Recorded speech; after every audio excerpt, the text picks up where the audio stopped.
Hi, my name's Londe Yusuf.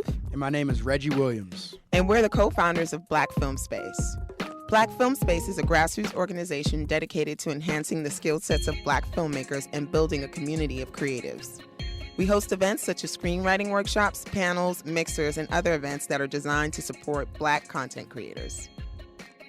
In the next episode of the Black Film Space podcast, we interview Harry Locke the IV, a colorist, editor, and director.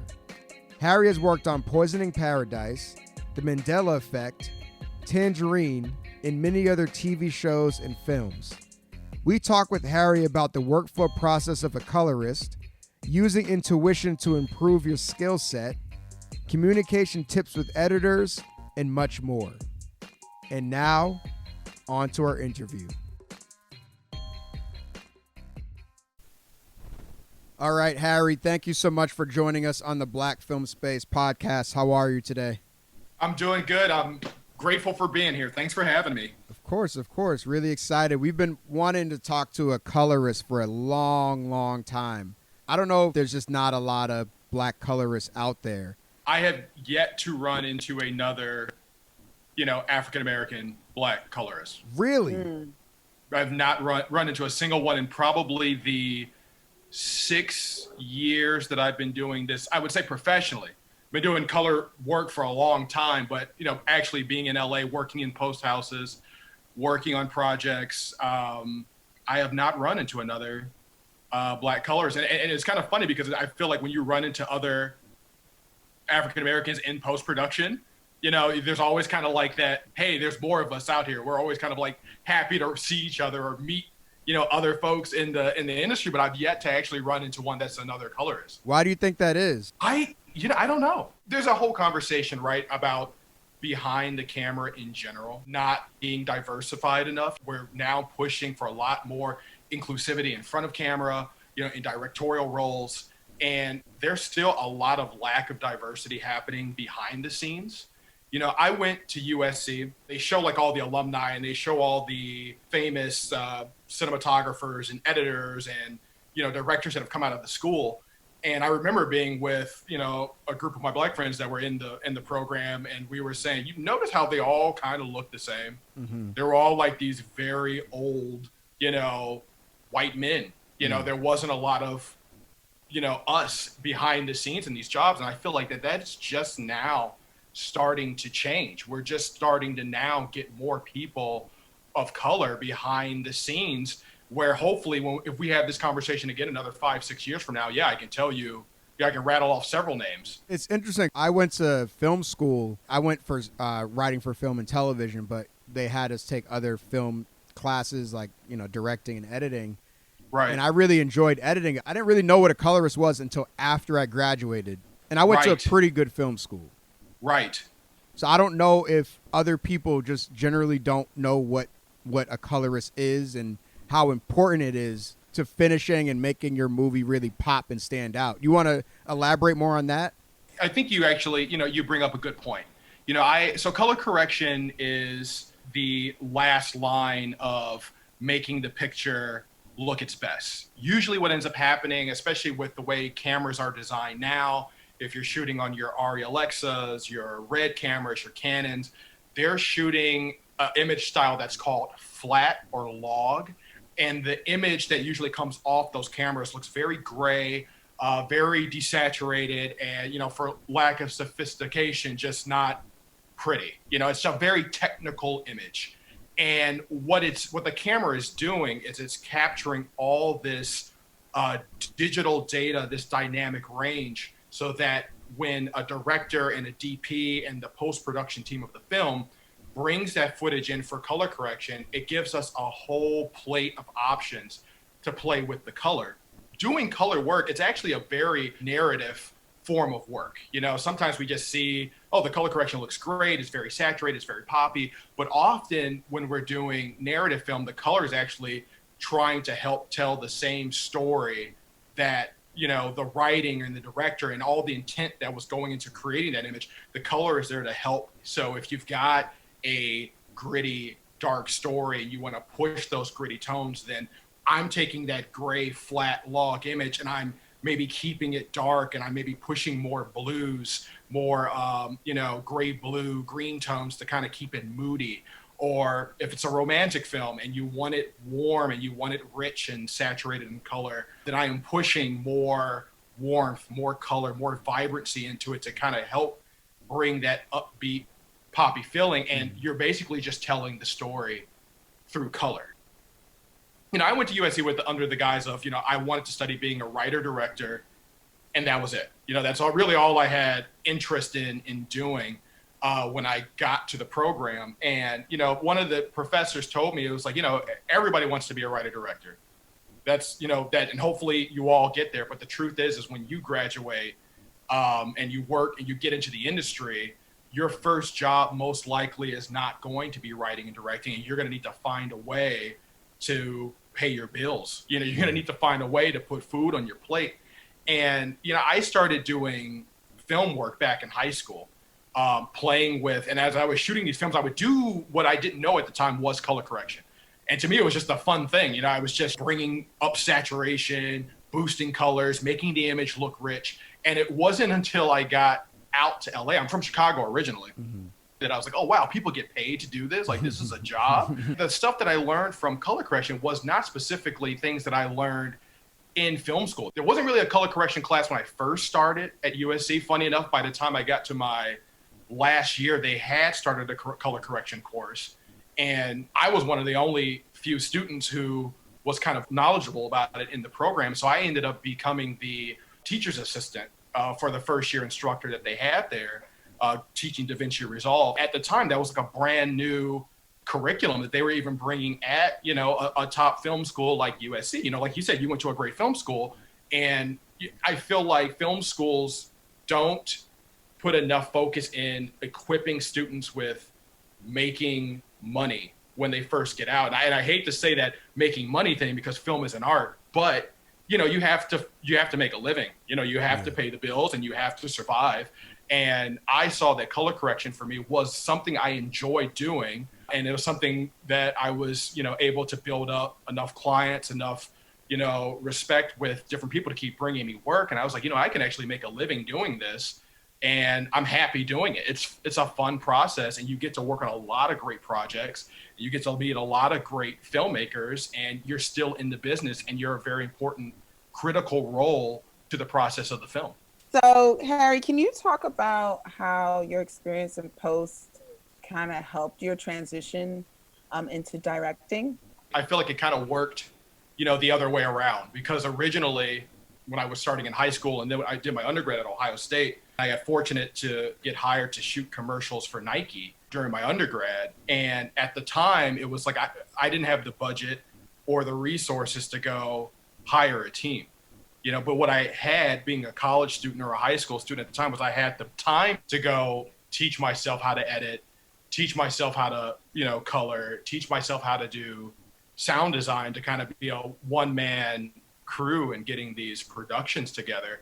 And so by doing that process, by the time I got out to LA, I found that I was more knowledgeable than most folks in regards to post-production, because I already knew kind of how to do these different little elements of film. And what I have found in my process of being a director is that by me being able to do these jobs, not quite as well as the people who do it specifically, like that's their sole focus, but it at least gave me the knowledge to have their vocabulary, so that when I'm collaborating with them and I'm telling them, hey, can we try this? Hey, can we do this? They know I'm coming from a point of reason, because it's stuff that I would know how to do. Right. I'm not giving them like unrealistic expectations. And, because of that, I feel like most of the time when I'm working on a project, most of the post crew that I assemble now, they love working on projects that I'm doing because it's so easy. I know how to give them all the assets. I know how to prep it. I'll build out the spreadsheet and give them all the information. And they're like, I can tell you've done this before, because very specifically what to do or what we need to do. And I feel like it just makes a much more comfortable work environment. It's like that situation where if you work for a boss who is the top head guy and he knows absolutely nothing about his company, it's like you lose, I feel like, a little bit of respect for that person, because it's kind of like, they don't really know what the hell they're doing. you know, whereas if you're working with someone who you've seen them actually able to do it, or they've proven they can do these things, you know you're working with a like-minded individual, and I think it just helps the collaboration. What about your actual directing visually? Do you feel like you also consider the post-production process and framing shots or working with actors and things like that? I try not to be the hey, we'll fix it in post guy. You know, when we're shooting on set, of course it comes up. Of course it comes up. You know, and we always go in with the best intentions, but of course it comes up. For me, you know, especially at the point where I'm at and the stuff that I'm trying to create, I try to just surround myself with the best people. So like The Redeemer, the short film that I just did, the DP on that was a guy that I went to USC with. His name is Matthew Holla, and he's a 3-time Emmy award-winning cinematographer. He shoots a lot of news docuseries projects, and I knew from his time at USC, I knew he had a great eye, and I knew we kind of spoke the same language. And you know, when we're on set, for the most part, you know, I let him do his thing. And if it was coming to a point where we were running a little bit late in the day, or the sun's going down, or if we didn't have time to get all the coverage that we had planned to get, you know, I would say, okay, look, we can forego maybe getting this shot and this shot, because in post I can reframe this, or I've got the latitude to push this in, or I can stitch that together. You know, it doesn't always work that way, right? You say, I'm going to be able to do X, Y, and Z in post, and then you get to post and you're like, crap, I should have got that safety shot, or I should have did this, because it just doesn't look right. But when you're working with like-minded individuals, if I would tell Matt, hey, I think we can just push in on this, or he would say, no, this is too wide, or we don't have enough light, or this is going to look grainy, we should, you know, make the extra effort to try and get that extra shot so that you at least have it as a safety. You know, it's nice having that person who knows what they're talking about to also kind of match my post knowledge, so we're making sure we're getting what we need to get to achieve what we want to do by the time it comes to post. But yeah, I mean, it happens. You know, it definitely. I keep that kind of as my trump card, you know, up my sleeve when we're shooting, saying, hey, maybe we can, you know, do this and allocate time elsewhere, because I can always patch this up when we get to editing. What are some things that directors that you've worked with before, you know, when you were an editor on projects, have done that you felt could have better prepared you as an editor during the post process? It's funny enough, I don't advertise myself as an editor. I can edit. I just find that crafting that narrative is a really specific skill set. It's something I can do for myself. I just don't enjoy it as much when I'm trying to dig through footage and craft it when I'm working with somebody else's stuff, just because I don't know it as familiar as if I was on set and I was doing it. But what I do get called in a lot to do, especially, again, because as a colorist, you're kind of the last line of defense before the picture is finished, is I usually get brought in to be a finishing editor. And what'll happen is, you know, maybe they've done a cut of the film, and now either for distribution reasons or legal reasons or just pure creative reasons, they want to make different changes to the edit, or they need to recalculate some things and change the narrative around. And I was very fortunate. I want to say this was like a year ago to 2 years ago. I got brought on to work with Keely Shea Brosnan and Pierce Brosnan on a documentary that they were doing about the poisonous agricultural life in Hawaii. It's a documentary called Poisoning Paradise. And that was a very involved process, because originally I got brought on to be a colorist, but quickly they kind of saw, okay, well, he has the skills and the tool set to kind of be able to help us finish this film and get it all the way to distribution. And so we had to do re-edits for, you know, international releases and domestic releases. And it was really a great opportunity. You know, I grew up a James Bond fan, first of all. Being able to like go into work and see Pierce Brosnan, you know, was kind of like my 10-year-old me playing GoldenEye on N64 was like, is this happening? I played as this man in a video game, you know? So, you know, it was a great experience, but also it really helped me see how working with the director, his wife was mainly the director on that, and she had a very clear vision of what she wanted, the story she wanted to tell, and the message she wanted to put out there. And she, having a background of being a journalist, had taken very good notes, very good transcripts, very good logs, and knew exactly what she had out of all the hundreds of hours of footage. And that homework that she put before she even got to the editing was almost as if she had edited the movie on paper, before she got to the computer. And I feel like that helped me a lot be able to, find the different pieces that needed to go into it. And Nancy Forner, who was the main editor on that project, she's actually the head of the editing track at USC. We were able to collaborate together because the director had a clear vision of what she wanted to achieve. And we were never really in the dark of what needed to be done.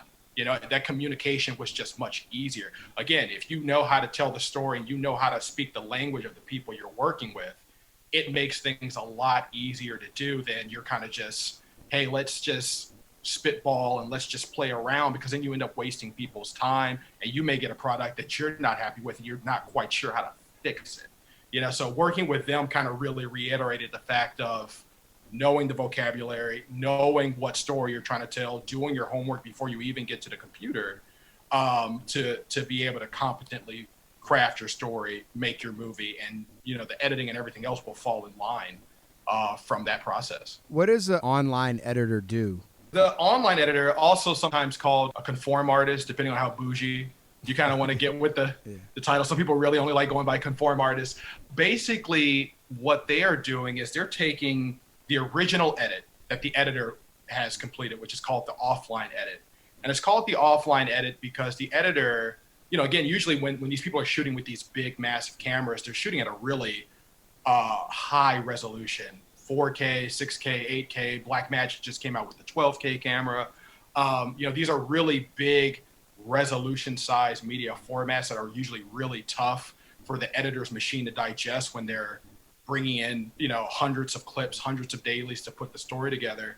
So what will happen is they'll make a lower resolution clip of those source media. It's like a low res proxy file. And the editor will cut with that. They'll basically build the movie with that. And then once the edit is completed and locked, then it's time to go and online it, which is basically connecting those low res clips to their high resolution masters, those original camera masters that came off the camera. Because that's what the colorist wants to work with. When I'm coloring, I want to work with what's your highest quality format, because again, I want all that information, all that dynamic range to be able to give you the best color image quality possible. And so the online editor is kind of that medium in between editorial to the colorist, where they're taking the offline, connecting it to the high res material, and basically recreating that original timeline, but now connect it to the high resolution material. And that's really the simple way of saying it. Usually the challenges, especially on some narrative films where they're doing really creative editing, doing effects, doing different sorts of dissolves, visual effects, image manipulation. If you're working in Adobe Premiere, or you're working in Final Cut Pro, or you're working in Avid, those programs don't speak the same language as DaVinci Resolve. And so the online editor is there to translate what's coming out of the editorial program so that it does speak that language in DaVinci Resolve. And sometimes it's a really involved process, because you might have to rebuild some of these effects from scratch, and you need to keep the editor's intent. You don't want to just throw away all the work that they just did, so it's a lot of work being able to recreate what they did. Sometimes a lot in documentaries. That process also includes taking the archival footage and converting it into the correct frame rate, because sometimes you're bringing stock shots from different websites, archival footage that you're pulling from different sources. They don't have the same resolution. They don't have the same frame rate. And so the online editor needs to be able to convert all this stuff into basically one cohesive format that then goes off to the colorist. So that process, depending on the project, can sometimes take weeks, before it gets to the color process. It's very, very involved. And a lot of it, stems from how was the original editorial project set up. I work on a lot of documentaries. People have been making those movies, putting them together like 6, 7, 8 years. It's a very long process. So when they're making the movie, sometimes they're not so keen about keeping their editorial project organized, right? They're just trying to make the best movie possible. and they'll worry about the organization part at the back end. So when you get to the online part, you're basically trying to do detective work and see how they put this movie together so that you can make a cleaned up version of it to go into the color phase, and also to the sound team, because also the sound team needs a turnover as well. And so the online editor also can package that stuff and get it, basically send the movie out to all the different artists that are doing all the finishing work for it. Got you. So is there any communication between the online editor and the regular editor? Often, yes. Usually like a typical workflow for me is I will have a call with the editor, and if I'm also doing, because a lot of times I get a job that's kind of packaged together where I'm also doing the online and I'm also doing the color correction, but many times I've also done it where I've online it and it's going off to the colorist. And so what will happen is I'll have a conference call with the director and the editor, and the editor will explain to me, okay, well, here's what's in the movie. Here's what we did. Here's what the media is coming across as. And that's a chance for me to ask specific questions. Are there more than one type of camera format in here? What kind of effects do you have? How did you do these effects? And, if the editor's really kind of technically savvy, I can usually tell them to prep the editorial timeline a certain way for me that makes my life a lot easier. Yeah. Sometimes you get editors that are just purely creative, not technical at all. And usually I can tell that within the first 5 minutes. If I start throwing out, different, like I need that as a DNX HD or a ProRes, this and that, and I get like radio silence, I usually say, okay, just pack up the drive and send it to me. Because it's usually just way easier to do it that way. But often there is some sort of conversation with the editor about what is in the timeline before I see it, so that I can know how much time I need to budget on the online process. Like if they tell me like, yeah, like this is a total, hodgepodge of different stuff and you're going to need to get this cleaned up, then I might say, okay, we can't start color for like a week to 2 weeks. Yeah. But if they're telling me it's coming in like super clean and it's one format, which usually happens a lot with narrative films, then I can say, okay, this is pretty simple. We can have a 24, 72-hour turnaround, and then we're in the color space. But yeah, no, definitely there is a conversation with the editor. There have been a couple of projects, I won't name them, okay, but there have been a couple of projects where the director and the editor, their relationship just completely soured. And the director showing up with a drive and they're like, I have no idea what we have, and usually that's a red flag for me, because, for that relationship with the director and the editor to sour, that's kind of like the longest running relationship in the post phase. Yeah.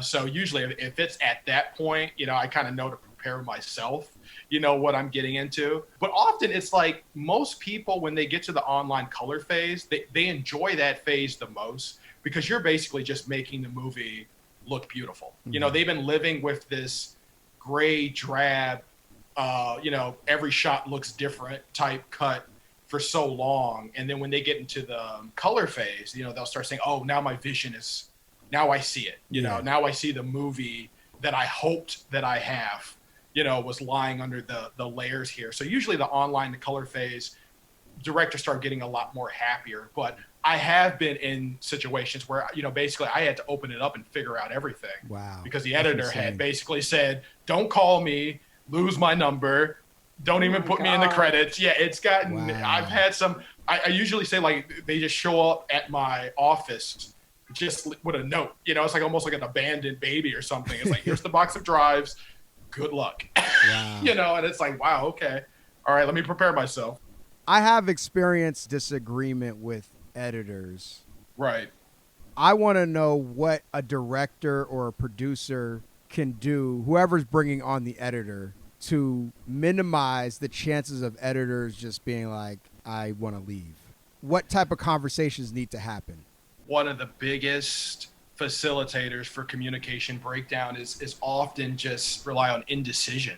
People going in wanting to make one certain type of film. You tell me you have certain expectations for the film. I worked on a project where there was a product they were developing, and we thought, we were really making this promotional piece that was showing all the good community related things that this project was going to be yielding. Especially because they talked very big about giving back to the African American community, and me and my co-collaborator I was working on, we were really into it. Like, yeah, let's do that. Like, because it's not just about the product, it's about the bigger message. And then when we got to making the product, it was really just about the product. And I'm like, well, what happened to the giving back? Somewhere in the director and producer's mind, their gears had changed about what they needed to deliver in order to make their product successful. Totally understandable. But you have to have that conversation with your editors because they are going about still with that original intent, and they are thinking in that line of intent. And then when you go and you're trying to backpedal, and again, not being a effective communicator, you're not on the same wavelength, and at that point, it's like, well, what are we doing? Because I'm trying to do this. You really want me to do a completely other thing, and you haven't really effectively shared that new vision with me. And you'll be surprised at how often that happens. Just ineffective communication, and where the editor is working under the guise of the original intent, or maybe they say, hey, you don't quite have the pieces to fit this original intent, but we can, reconfigure it to maybe be this way and it'll make more sense.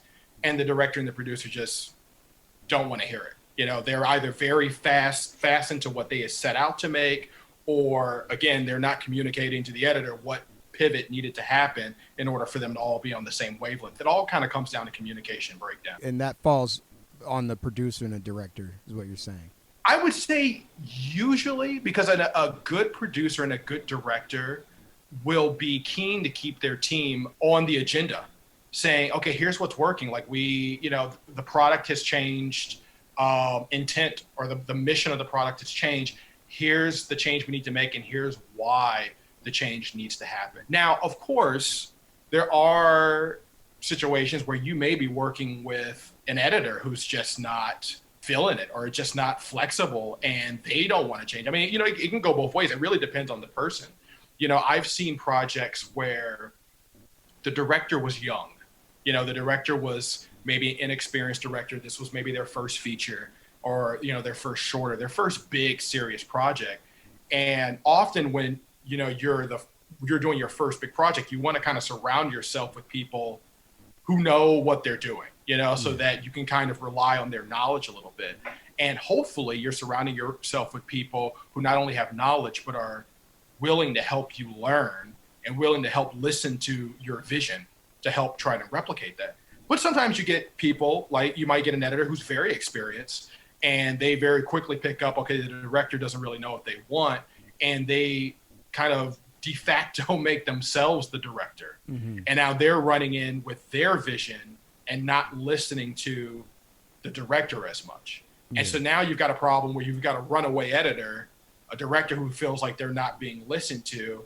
And, the director thinks, well, the only way I'm going to get my vision heard is I gotta get rid of this editor, or I gotta swap out the editor and get someone who's actually going to listen to me. And then those talks get very nasty because, how much of that original piece is still the original editor? How much credit do they get? I got to bring in another editor. They're going to want to editing credit. Sometimes they don't want to share credits. I've seen it get the politics of it. I've walked into shows where, they've switched editors a couple of times because a couple of editors did not work out. It becomes murky when it's time for credits because it's like, well, some of the scenes that the first editor cut were really nice and I don't want to get rid of them, Yeah. But maybe the other editor doesn't quite want to share the credit. So then again, it's up to a good director producer combo to sail those waters and figure out how to placate everyone, or at least try to placate people to as good of a position as they can. How would you describe a good editor versus a bad editor? The good editor for me is really just like any other person who's good at a key position in the film, where they are looking at your story from a narrative approach, not just from a technical. The time that I've been working in the industry since film school, you kind of can get a feel for people very quickly. There's those who are very technical, where they're like, okay, we're going to take your film and we're going to bring it, and I'm going to very quickly be able to get a assembly cut, the first cut. To me, they missed the beat. The good editor, to me, I can tell before they even get to that, it's like, tell me about your story. As I'm conversing with them about the story, there says, oh, wow, it sounds like, you've got this film that's about isolation and you've got this character who is, maybe suffering with these emotions that has her psychologically claustrophobic, and she's trapped in a box, and the story needs to unravel why she has these feelings. And they're basically telling me the editing before they even say, okay, we're going to open up Mac OS and boot up Adobe. They're already worried about, again, the story started on paper. It started in pre-production. That's where we kind of need to converse about it. And it's the same with, like cinematographers. You can always usually tell a good cinematographer because they're not so much worried about what camera we're shooting on, how many Ks the camera has. It's tell me the story that you're trying to tell. Matt Holla, again, the DP that I worked with on The Redeemer, I sent him my script before we even shot. And the guy sent me back 4 to 5 sheets of notes, breaking down each line of creatively what he felt the emotion was at that moment and how we would show it. Not in a technical sense, but just stylized visualistically, like how we would show these different emotions. And good editors will do the same thing. They'll read your script and basically break down the different beats that are going on in the story. Then once they've got a clear kind of paper cut of how it's going, then they bring in the technical juices to kind of make it actually happen. But a good editor is going to work with you and get you excited. That's the big thing, is are you excited before you guys even get to the program? Yeah. With Matt, I was excited to go shoot the thing before we even put the reservation down for the camera. Yeah. I was like, wow, he's got ideas. He's seeing certain scenes that I just saw as maybe this would be like a little quick pickup B-roll shot. And he's like, no, we need to make this a moment. This is the characters shedding, their cocoon. I'm like, okay. Yeah, let's do it. That sounds good to me, So editor, a good editor, a good sound person, a good anybody in that position, when you're interviewing them, are they making you excited, or are you kind of going, yeah, I guess they can do the job? That's the biggest different feelings. Like, yeah, I guess they can do it. I guess they got the chops to do it. Or yeah, they're really going to elevate me to a whole nother space. And that's the people I usually try to find, or who's going to elevate me to that next level, who's seeing the things that I don't see. How does that translate to a good colorist? Same exact thing. I'll ask the director, what is the feel and the tone of this movie that you're trying to go for? Tell me about the story. Because usually often, like sometimes I'll have so many movies going on, I just don't have the time to sit there and watch the full offline cut before I can delve into the color. Sometimes I'm meeting the director, first day, we're there, we're setting looks, and I'm in it, And so I need them to kind of effectively communicate to me, okay, what is the movie? What is the journey that our character is going through? Because often color correction is a journey. Sometimes you'll start off with very cold tones and maybe, you end warm, or you start warm and you go cold. So that's where my knowledge as a director and as a, writer comes into play, because I'll say, okay, well, this character, how are they feeling in this moment? In these different act beats, are there key moments where we really want the audience to maybe really focus in on what's going on here? Do we kind of put a subtle vignette or a subtle, isolation of color? Do I desaturate the background and kind of just keep our main character kind of popped and focused there, so that it's not a overt feeling that you're getting while you're watching, but subconsciously you're watching and you feel like, wow, why am I really focusing on this beat? Or why am I feeling a certain way with the character? And that came through me as a colorist talking with the director, saying, okay, what is our goal here in the story we're trying to tell? What kind of story are you making, so that I don't do color work that betrays that original intent? Mm-hmm, mm-hmm. Sometimes, at the end of the day, if a director's hiring me to do a certain job, again, I have to know to pick my battles. There's certain movies I've done where they've maybe been very desaturated or they've been very colorful, and I did not feel like the story warranted that at all. I'll politely say, okay, well, are you sure that is the way you want to go with it? We can maybe play with a couple of different looks. Usually before I even get into coloring, like for feature films, I'll actually send the client a looks reel, where I will send them a 5-minute sample of the movie auditioning 4 to 5 different looks. And I'll say, okay, tell me which one of these you like. Tell me why you like it. And maybe it's a combination of the two, but tell me why you like that specific look. And they'll take that sample of 5 looks, tell me which one they think is the best, and tell me why they think it's the best. And then I know what they liked about that look to ripple it through the film. Mm-hmm. So it gets us on the same wavelength before we're into a week-long process. And then they're looking at it on a Sunday like, yeah, that's not what I wanted at all. You know, nobody wants to be in that position of all that work that I've just done or all that work we've done together is on the wrong foot. So again, it's that communication and understanding the narrative that's being told. You know, one thing a lot of our members are trying to navigate is having like little to no budget and making work that looks, you know, in line with what is considered professional in this business. So in your role, how would you recommend that they do that? You know, it's a lot easier now than it was just 10 years ago.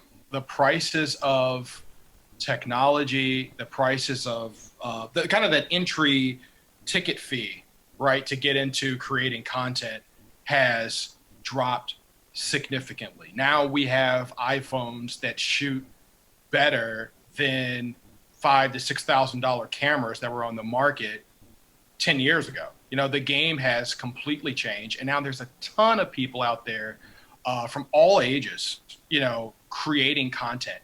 And for me, often when I'm talking with, you know, filmmakers or content creators who are just getting into it, again, it's like they skip that narrative part and they go right to the technical. Well, how do I make it look like this? And how do I get this camera so that I can do this? Yeah. And you know, and it's like, whoa. You're missing a full step. You know, the narrative, what is the story you're trying to tell? And is that, you know, Alexa or that Red that you want to blow your entire budget on, is that really the essential tool to the story that you're trying to tell? You know, I worked on Tangerine. That was like an iPhone 5, I think, at the time when we put that movie together. And I mean, and look how many people love that movie. I mean, I was watching season 2 of You with my wife, and there was a moment where they referenced Tangerine. I was like, oh, I worked on that movie. I worked on that movie, you know? Pat yourself on the back. Exactly. I was like, oh, we're a pop culture reference now. I'm like, that's awesome, you know? And Sean Baker is one of those guys who, he is not a tech fiend. Like, that doesn't get his juices going. It's the story that get his juices going. That guy will spend basically a year with his subject, with his story, researching it like a journalist before he even goes and shoots the project. You know, because again, it's like he knows that the technology is not what's going to make his movie great. He's like, at the end of the day, everybody's going to talk about it because it was shot on an iPhone. True. But that's not, he didn't go into it saying, I'm going to make the iPhone movie. You know, he went into it saying, I wanted to make a good movie. And it just so happens to be that with the budget we're working with, the resources we got, I'm going to make it work on this iPhone. And he did that. And I bring that movie up to people all the time because I always get folks saying, man, it's really expensive to go and get the crew and get the gear and get all of these things together. And they basically have defeated themselves before they put their foot in the right direction. You really got to get a great story on page first. And it's really easy to get people behind you if that story is good. You know, doors will open up for you to kind of help you get the film done or get the project done in a reasonable way. You know, it may not be like the big Christopher Nolan thing you want it to do, but it's like, is that necessary, you know, to tell the story? All these filmmakers that are making these huge blockbuster things now, I mean, they started doing much smaller personal projects.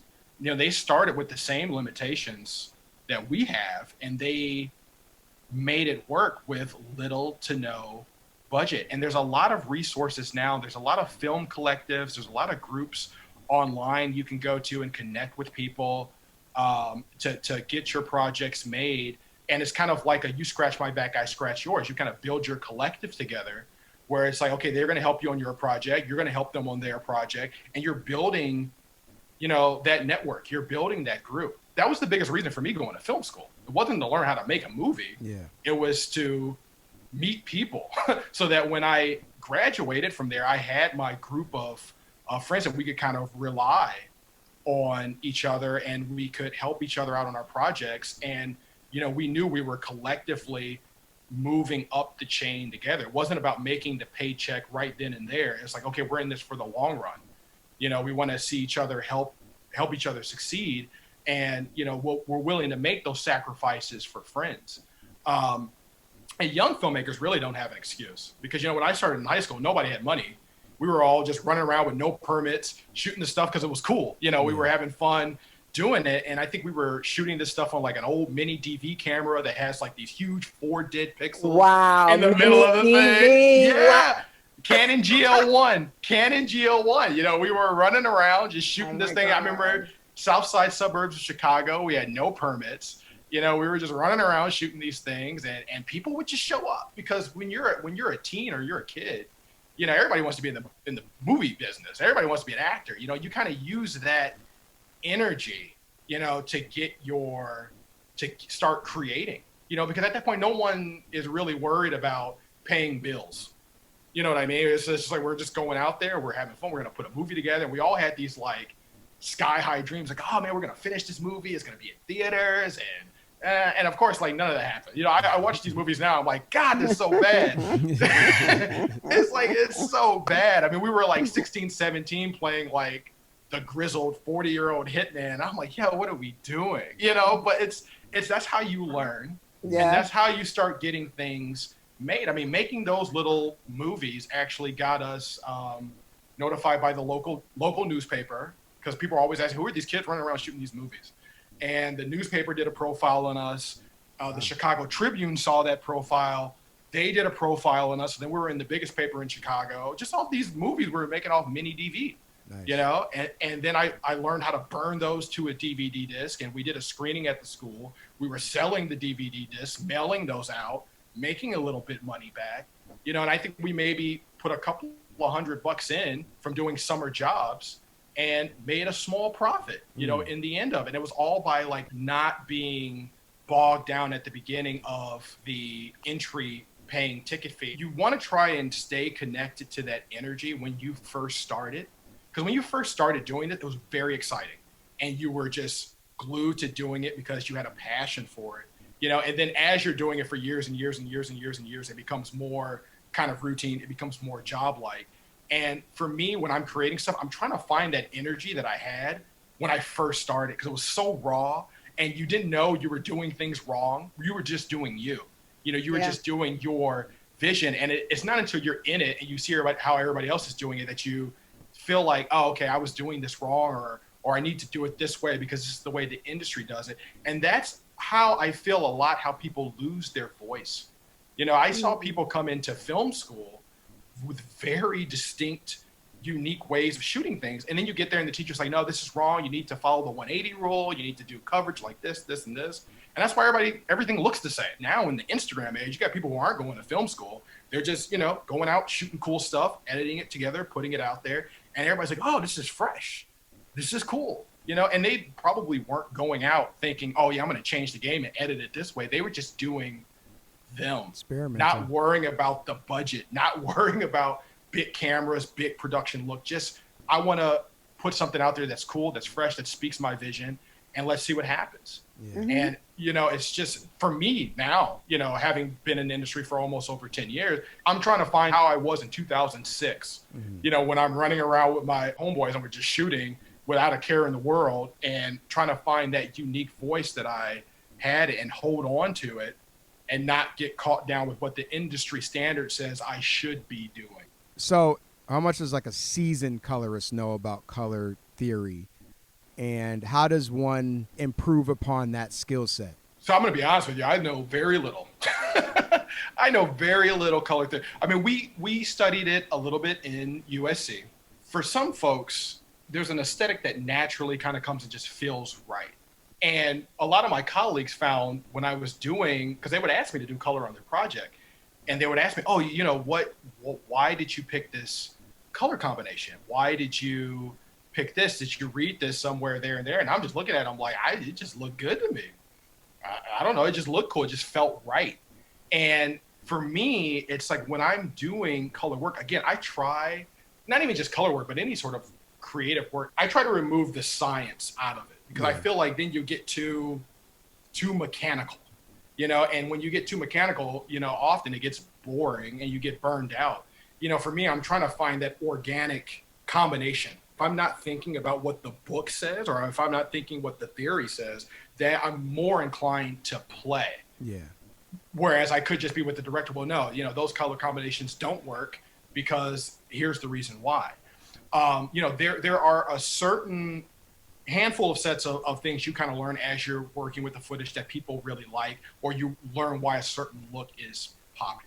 Like the orange teal look that's like in every blockbuster ever, right? That kind of has this like blue kind of orange. You learn that look kind of came and was developed because of how it made the skin tones pop from the rest of the background or the rest of the VFX, the rest of the big sets that are going on in that movie. And so that's why the orange teal look kind of became so big at that time, which Michael Bay was kind of like the first person to really push that, and everybody else kind of followed suit. So you learn why they use that look, why that look works, and when you don't necessarily have to use that look, or when it's not going to work. And you really just learn that by just working with footage. Just the more you kind of repeat and do it, you're going to learn a lot more than what the book is telling you. And that goes for any craft. You can read all the cinematography books, you can read all the different things about, alignment and composition, but until you actually get out there and you do it, and hopefully you have kind of that inherent vibe that's saying, okay, something doesn't feel right here.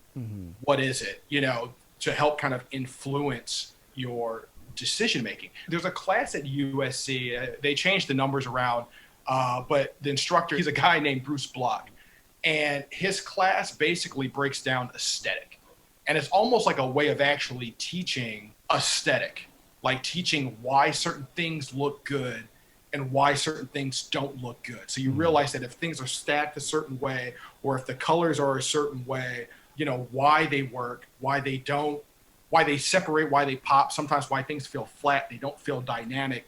And I found that class to be very interesting, because it was like, as he was teaching it to me, it's like, it felt familiar, because these were all things where if I went and I had a camera and I was shooting, I'd be like, oh, I don't like them like too close to the wall. I need some depth, or I need more shallow focus here. It's like, I knew these things look good, but I didn't know why they look good, And that class really explained to me, okay, here's why that looks good. Here's how your eye works, and here's how your eye separates different colors and things like that. And again, you'll learn a lot of that just by doing. You just have to keep doing it. You'll naturally start to feel what works and what doesn't work. It seems like a lot of this is, when you're starting off, is based upon intuition, and then you're just kind of honing that. Generally, like, what is a colorist doing on their computer beyond just choosing colors? Because there must be a lot more to it than that.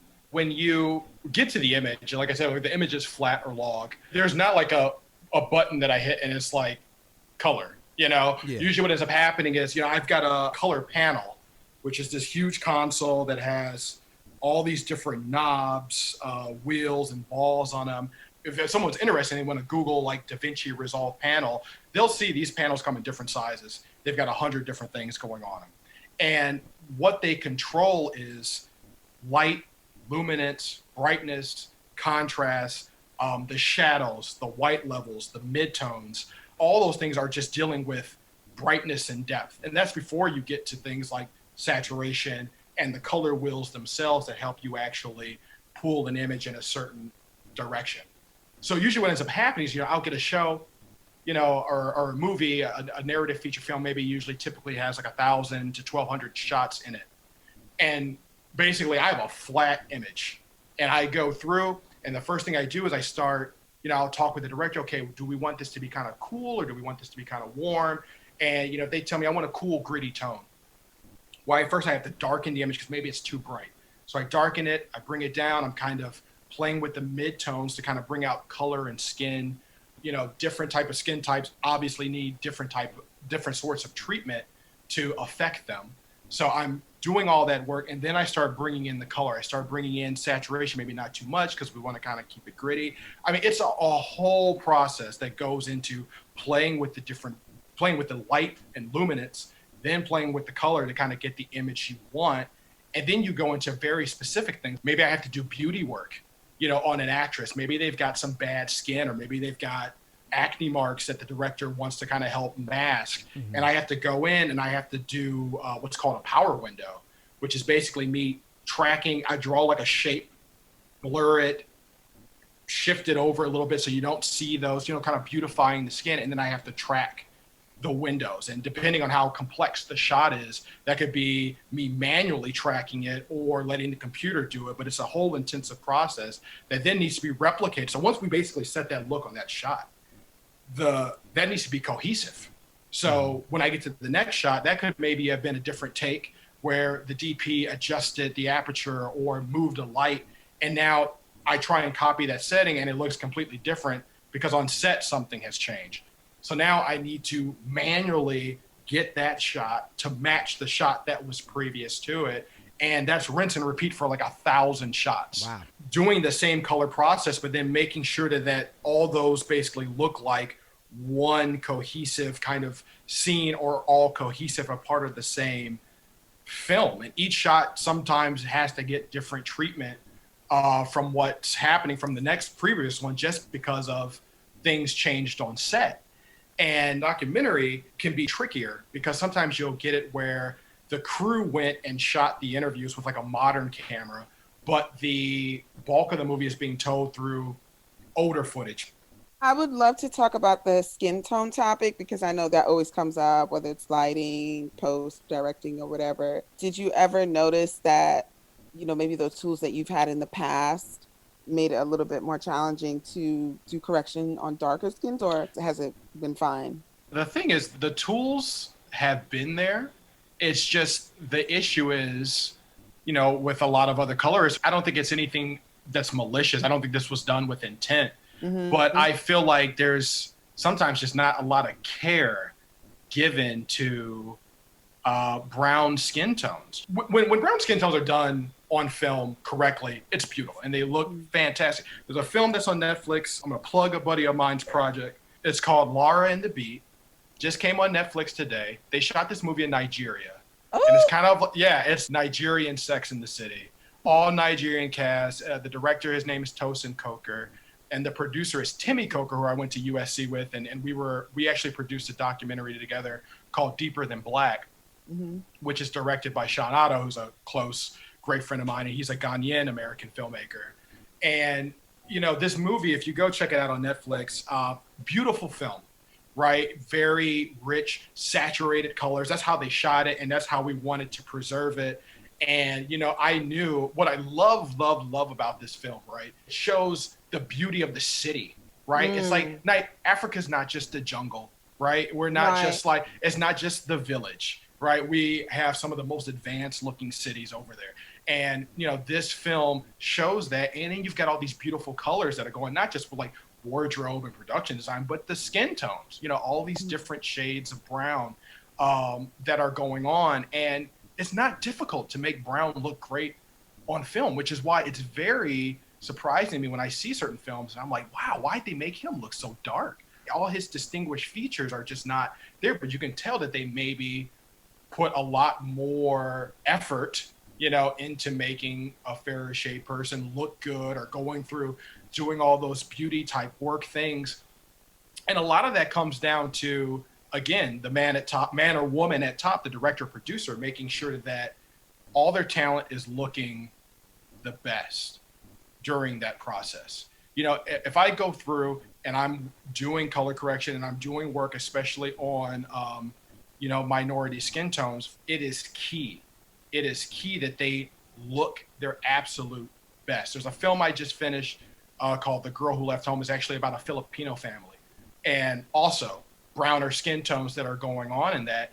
And the director made it very clear to me. She's like, yeah, I really wanted to work with you because, when I was talking with other colorists, I was afraid they were going to make the skin tone too yellow or, make it too unattractive and not true to how they really look, not really bring out that beauty that is going on with all those different skin tones.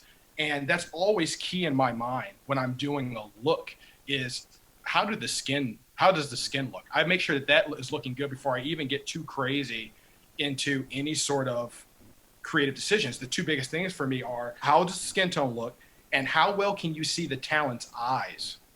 Because eyes are often a big indicator of when story is going and you're looking at a film and you're really connecting with an actor. When you look at their eyes, that's really where you're getting the performance. And if they're crushing the skin tones, if they're crushing the eyes to where you can't see it, it's like it just doesn't feel natural to you. You know, you just don't connect with the material. Basically, in DaVinci Resolve, there's a tool called the skin tone indicator and the skin tone qualifier. What I will do is I will go through and I will select the skins, isolate them so that I have a whole palette just on its own that I can work with and bring the skin up, bring it down, soften it, you know, make it a little bit warmer, make it a little bit cooler, you know, just make it look its absolute best. I spend a lot of time making sure the skin is good before I even get to addressing the rest of the shot or all the other fun stuff that's going on in the project. And it's paramount. It's paramount to good color correction is making sure people look their best, making sure they look human. And especially for me as a black colorist, I want to make sure we're looking good on screen, whether we're like someone in the background sipping coffee or whatever, you know, I'm giving it that extra love to make sure we look good. I feel like that's one of my responsibilities to do as one of the few, you know, black colorists that are just working in the industry today. What do you mean by crushing the skin tone? So there's black level and there's white level in regards to an image. The white level is the brightest point of the image, and the black point is the darkest point of the image. Now, usually fairer skin tones, white skin tones are usually kind of in the middle of that. They're not really as affected by the highlight, and they're not really as affected by the low. They sit right in that middle section, which is why it's usually a lot easier to quickly dial in fairer skin tones. Black skin tones, because they're going to sit on the lower end of the spectrum, when you start playing with shadows, they're going to get affected. So if I want to make a rich image where the shadows are kind of dark, I'll crush the shadows, crush the black level a little bit. But what'll end up happening is if I've got someone who's got brown skin, their skin is also going down with that black level. So I need to take the skin, I need to select it and bring that up and make sure it's not being crushed or basically, you know, looking not true to itself, looking too dark, looking too ruddy, because I'm doing what I'm doing to the rest of the image. Mm-hmm. So I'll key the black skin tone, separate it a little bit, kind of bring it up. So as I'm bringing down the darkness of the overall image, I can still bring their skin back up and keep it to where I want to make it looking pristine. Now, sometimes, of course, let's say we're working on a horror movie or the shot is stylistically supposed to look, you know, not rich or not glorious or something like that because we're in a horror film. There are ways, too, where you still can make the image look dark, gritty, not as luminous, but still also not making it like the skin just went away with everything else in the image. You still have to make sure that the skin is separated from the image. The skin is, you can see the talent. Again, I want to make it where you can see those eyes, you can see what's going on so that you're connecting with the story and, you know, you just don't feel like that person is just part of the background. Generally, directors do not need to be experts or masters in other crafts of filmmaking, such as cinematography, acting, etc. But it's important for directors to have a vision. Right. What do they need to know in regards to color? Because it's based upon intuition, right, but you do need some sort of direction. Otherwise, you're going to end up taking over, and that might not be a win-win for everybody. How can they develop their eye? I know you've talked about the aesthetic class at USC, but let's say they can't go to USC. Like, what is something they can do to develop that eye, and what do they need to know so they can articulate that vision? There was a colorist that once made a comment to me that I really like, and I use it sometimes, is he says, you know, sometimes you have to help the client understand that this is color correction and not magic. You know, color correction has a limitation. Color correction kind of works hand in hand also with production design. If a director comes into me and says, yeah, I want my movie to look like a Wes Anderson film, and they brought me a movie where it's a guy in a white room with no props, no color, no, I'm like, well, You're not going to get the Wes Anderson look, because Wes Anderson's movie was not done in color correction. Mm-hmm. It was done on set with his production design person. They had a clear vision in mind how that movie was going to look before it even got to the color phase. And again, the color phase was just boosting and enhancing that look that was already set in the production design, that was already set in the camera. A good director is basically going to have an idea of how they want their film to look when they're shooting it on set, because that's where you have the most latitude to design the look of your movie. Color correction can only go so far. If the tone, if the room, if the talent is wearing does not fit the vision of the movie you had in your head, I can't change those things in color. I mean, I can do stuff where I can maybe change the hue or the color of a shirt, or I change the hue or the color of a wall, but I can't change an angle. I can't change what the cinematographer was. That's kind of baked in. Again, it's knowing those limitations of what post-production can do and how much I need to save for post, how much do I need to do on set. And the great thing is DaVinci Resolve is a free program. The basic version of DaVinci Resolve is free. You can go download it, go out, do some test shoots, bring it in and just start playing with the wheels a little bit and see what you can do. One article I actually just read like a couple of weeks ago that I thought was really interesting was this whole thing about, with this Justice League movie that Zack Snyder did. They did this Justice League movie a couple years ago and it was not good. I have my doubts whether the recut is going to be good either. But, they had this thing where Superman basically had his regular suit and they wanted to do a black version of the suit, essentially. And so Zack Snyder in this article basically talks about the studio wouldn't let him go make a suit. They said it's too high of a budget. You're going to use the suit you got. So what they did was they lit that suit a certain way so that he knew that when he got to post-production, he had the latitude to make that suit black in color correction. And I was like, oh, this is actually a really great article. I'm going to keep this, because he did the testing in production. He did the testing with the camera work to say, okay, we can shoot it this way. The colors can either make it regular Superman, or he can take it and he can make it black suit Superman. And that was all prep that they did before they even went and started, getting into the post-production phase. So again, it's like you have to do that. A really diligent director is going to do a lot of that homework so that they know what they're talking about before they're sitting in the bay with the colorist, and then asking things that the colorist is like, well, I can only take it so far. I can't give you 100% of what you're asking for because it's just not there in the image. How does one develop their portfolio as a colorist? That's one I feel like is going to differentiate from person to person, especially kind of where you're at geographically. I moved out to LA because I figured, that's where all the action was at. That's where all the production is at. Because especially as this pandemic has proven, where, a lot of the shows that I've been doing now, I'm working from home, it can be done remotely. You can basically, I have clients that I color their stuff. They're in China or they're in Japan or they're in London, color their stuff, commercials, different things, different sort of assets, different pieces. And the way I was able to get those clients was first working with the small, no budget productions, getting those under my belt to kind of diversify my portfolio. It was like, okay, well, you're shooting a music video. I don't have a music video on my reel. You don't really have, the rate to pay what a colorist would typically be expected. But then again, if I don't have all these different things under my belt, then I'm probably not at that level to be being paid those things anyway.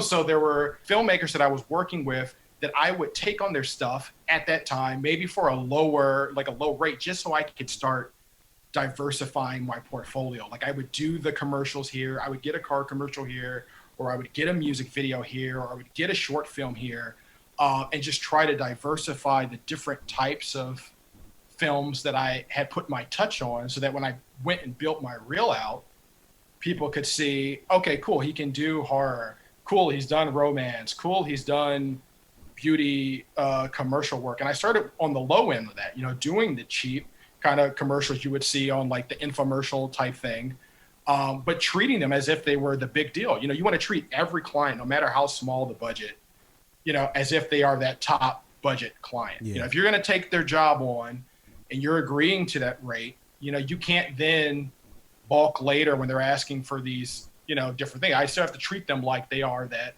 $10,000-$15,000 client, and if you treat them with that level of respect, you go that extra mile and you show that you're taking care of their vision, they will refer you to other people. And as those referrals go on, and hopefully as the clients you're working with also kind of move up the chain, so does your quality of work and your level of client. I was in film school, so I had a whole, plethora of different students' films to work on, and I very quickly became one of the go-to people for colorist work. And so before I even graduated, I had, a bunch of shorts that I had color corrected and that I had added to my portfolio. And what I actually ended up doing is after I graduated from USC, my first job was working at a post-production place, mostly purely as an online editor. They knew I could do some color stuff, but they basically wanted me on as just doing the online edit. And as they got comfortable and saw all the things I was able to do, they would let me work on a couple of the smaller projects, some of the smaller budget stuff that came in. And that really quickly built up my credits list, then also built up my portfolio. Once they saw they could trust me with the student short film, the next thing they were like, hey, we've got these little small things coming in from Vice. Do you want to color that? Like, yeah, sure, let's do it. So then I was coloring little pieces from Vice. And that just made, you could see over time the quality of my reel would get better and better and better and better. Also, what assisted me was because I was a director and I was shooting my own stuff, I was also coloring my own stuff. So that also helped added stuff to my portfolio, because people say, oh, that project looked really cool. And I could say, oh yeah, I directed that, but I also colored it. And that way I had two different ways of engaging clients, because they could see that I was doing both things with my project pieces. Do you notice the work of other colorists or colleagues in films and TV shows that you watch? And do you have an example of a good use of color on a project? Yeah, Luke Cahill, who is a colorist I work with a lot at Different by Design. He was the colorist on Tangerine. I was actually the online editor on that one, and I learned a lot from watching Luke, and seeing kind of how he kind of works with coaxing what the client want into their works. So again, like Tangerine, they didn't have a big budget. They were shooting on an iPhone, but they didn't want it to feel like it was shot on an iPhone.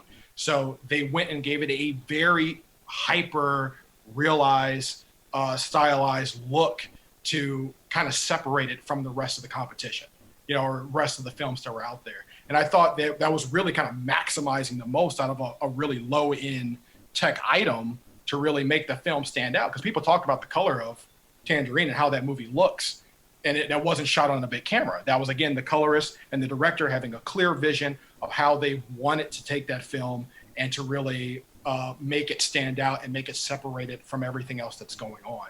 You see tons and tons of great color work on films today, just because there's so many. I think people are so much more keen on what's going on with how color affects the image and how it makes the quality of the image look better. Tom Poole, who is a colorist who works for Company 3. Company 3 is one of the most renowned color houses in the world. They're the ones who color all the big blockbuster movies, all the big, summer, hits that come out, right up there with Technicolor. And Tom Poole, you can look this guy up on Instagram. I think his Instagram name is Tom Poole. You can just see the way he plays with the color combinations is just incredible. He colored that film Black Mass that came out with Johnny Depp a few years back. And you can just see in that opening scene how he just shaped the light of the film, how he just kind of keeps this warmth on Johnny Depp's character, but keeps the background of it with this kind of cyan, bluish, cool color. And it just pops from the first frame. You're just into the film, because you're like, wow, this just looks great. This just has a great look to it. And tons of his films that he puts out has that really kind of sharp look to it, where it really feels like someone is painting with these colors. And that's what I try to get into when I'm working with my own color is I don't want it to feel technical. I want it to feel like an artistry. And I feel like great colorists, they really make it feel like they're painting. It's more done with a brush or a coloring pencil than it was so much done digitally. So if anyone wants to really see some really good images, obviously, other than looking at my Instagram, hopefully I've got some cool stuff on there. They can look up these guys from Company 3, look up these guys from Technicolor, and see what they're doing. And you can also, as like an aspiring colorist, you can kind of see what the trends are. See what types of looks people are doing, and maybe just try to replicate that on your own footage. Go out with your iPhone or whatever, shoot something, get your girlfriend, boyfriend, whatever, just have them be a model, shoot some images, pull it into DaVinci, and try and replicate some of those looks. I spent a lot of time just playing with looks in my beginning days, so that when someone would come in and they would say, hey, have you seen this movie, or have you seen this show? And I'm like, oh yeah, I know how to achieve that look while they're sitting there, to kind of show them how that works. So it's all about looking at what the trends are, looking at what other accomplished colorists are doing. And maybe in your off time, your practice time, you're trying to replicate those looks, while also, of course, coming up with your own, so that you've got something that's unique. For the indie filmmakers out there, when is the optimal time to bring on a colorist onto the project? So a place I color with a lot is Different by Design in Santa Monica. They really cater to indie film artists. That's like the bulk of our client is indie artists. And often, a lot of times, we're working on documentary stuff, but we've done a ton of Sundance films, a ton of movies that have played in that indie sphere. And a handful of those projects, we do get the director that will come in and talk with the colorist before they've officially locked editing. They'll come in, maybe they've got a rough cut, and they'll kind of show us the film to kind of get an idea of, what they're looking for, and, kind of how they're going to achieve that. And if there's things they can do kind of in the editorial phase to kind of set us up for success rather than failure. Brian Fogel, who won the Oscar for Best Documentary, I think it was in 2018 for Icarus. That was one we worked on. He just did another film for Sundance last year called The Dissident. And it was about that journalist, Khashoggi, who had gotten executed in, I believe it was Saudi Arabia. There was that whole, conspiracy that was going on over there. And he came in before the Sundance deadline. He showed us the cut. They weren't even locked editing yet. And he wanted to talk visuals. He wanted to talk, okay, I'm thinking we're going to do the interviews like this. We're going to kind of do some cool, like, glitch type look to the B-roll there. And that was a conversation that his team had with our team before they locked the edit. And there's a lot of projects that I work on where I'm coloring. They're still changing things. It's not the best way to work. There's a TV show that I'm actually coloring right now for Stars, where their legal team keeps having them change a bunch of stuff. And so I'm coloring, and they'll say, hey, we got a new cut coming in, and I've got to stop, and I've got to reconform the new material in, and then, color that stuff. And it's kind of hectic because your brain is doing two things. The online conform thing is very technical, whereas the colorist is very kind of a creative thing. So I have to quickly kind of switch gears. It's not uncommon for a show to not be fully picture locked for me to start coloring, especially when they've got a deadline to make. The Stars thing has an air date that they have to make. So we had to start that color process in order for it to be, done at a certain point of time. There's maybe one or two directors that I've had a conversation with before they shot to kind of consult with, like, here's what we were thinking of doing. Will this allow you to give us the look that we want to do? There's only been a handful where I've had that conversation up front. I really appreciate being part of those conversations, of them thinking that far ahead, because that way I can kind of communicate with the DP and say, okay, well, how are you going to light this? What format or what codec or whatever you're shooting it in? And maybe sometimes they'll run out, do a test image, send me a still, I'll do a grade on it. And if they like it, then they know they're in good shape for when they got the whole thing done. And if they don't like it, well, then they know they have some latitudes, things they need to change on set. Again, it's having that foresight of how far in advance do I want to make sure my process is good. And the really good directors are going to make sure, I'm going to send a colorist maybe a couple of stills, a couple of things here and now, so they can do a test on it, so I can make sure that look is there before we shoot the whole movie like this. And then I realize I get to post and I screwed myself. Harry, I think that we have exhausted your color and post-production knowledge. Yeah, I can keep going if you guys got more questions. This is Great. Thank you again for having me on. This is really fun. Of course. No, we'll definitely be in touch with you again. Don't worry.